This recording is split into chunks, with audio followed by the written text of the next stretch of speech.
Hey folks, and welcome back to Lonely Horde Guitars. So today we are going to close up our box. So let's see what we got going here. We got a bottom, we want to glue that to the sides, finish up the spine, and then glue on our top, then trim the excess to the sides so that we have a nice clean box to start working on our binding. So what do we got going here?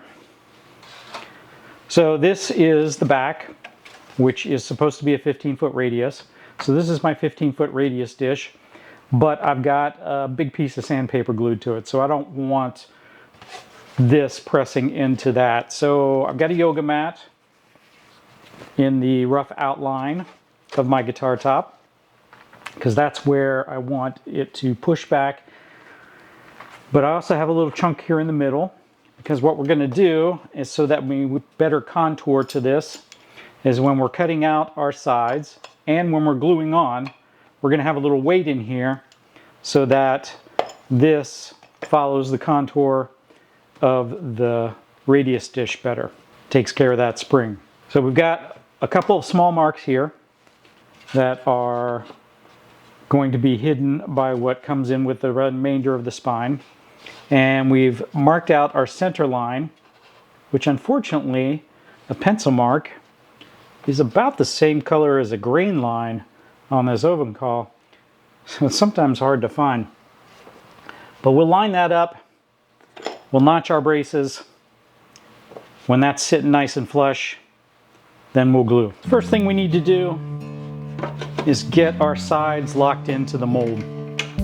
Now this is probably one of the most important steps in this whole process, because we need it to be nice and perpendicular with the side of this mold so that we've got a good straight glue on our sides. That will affect everything downstream if that is not right. Your neck break angle might be off, your binding becomes a lot more problematic. This top should be even. So these two measurements should be even. I also usually do the height at the waist, check the height here, make sure that we aren't tilted like this. And then all the sides, I should be able to take a square and run around, and my sides perpendicular to the mold.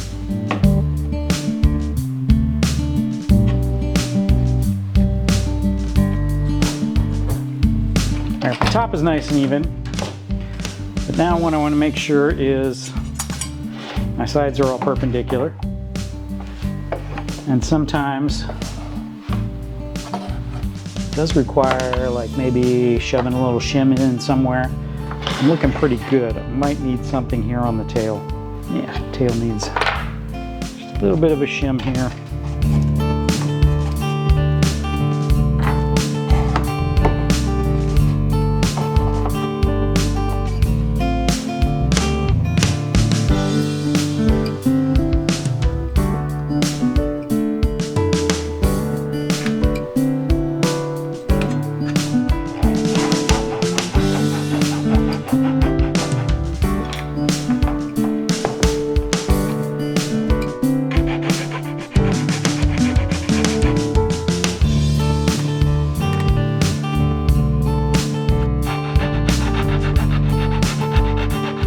All right, all the braces are locked in, not to depth yet, so now it's just a matter of cutting out just enough depth so we look clean and we sit in here nice and flush.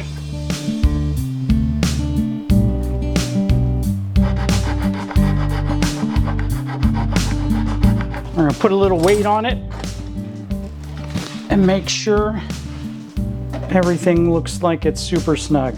And I think we have some spots we can touch up. Yep.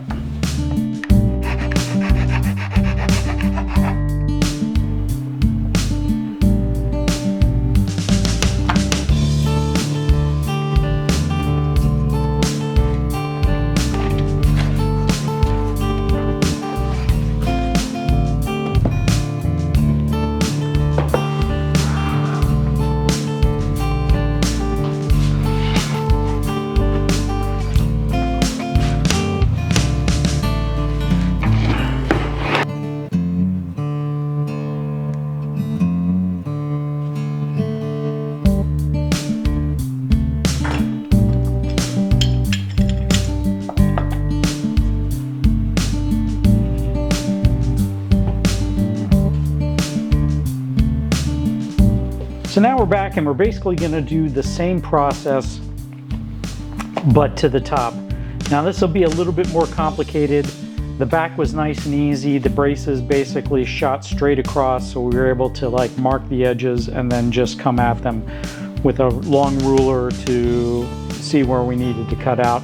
You've got that up here with the top out. You can kind of do it with the cross braces, but as you're sort of contouring to the shape, if you mark out where it is when you first start, this will not be quite aligned as you get through here.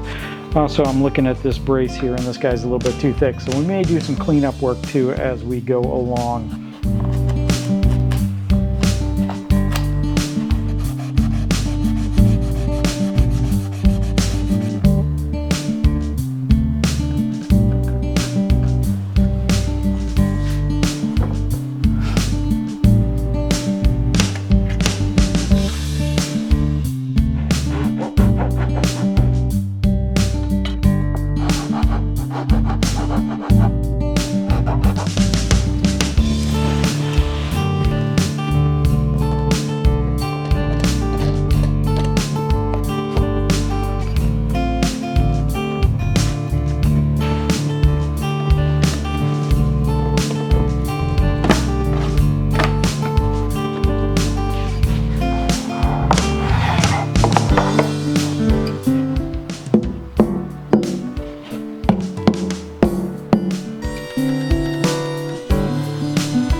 All right, our box is glued together.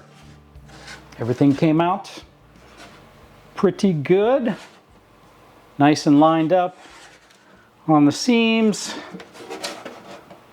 nice tight joint, looking good. Really happy with the way the blue flame came out. Very excited about that. Starting to look like a guitar. If this is the kind of content you like, please like, subscribe, and we'll see you at the next one.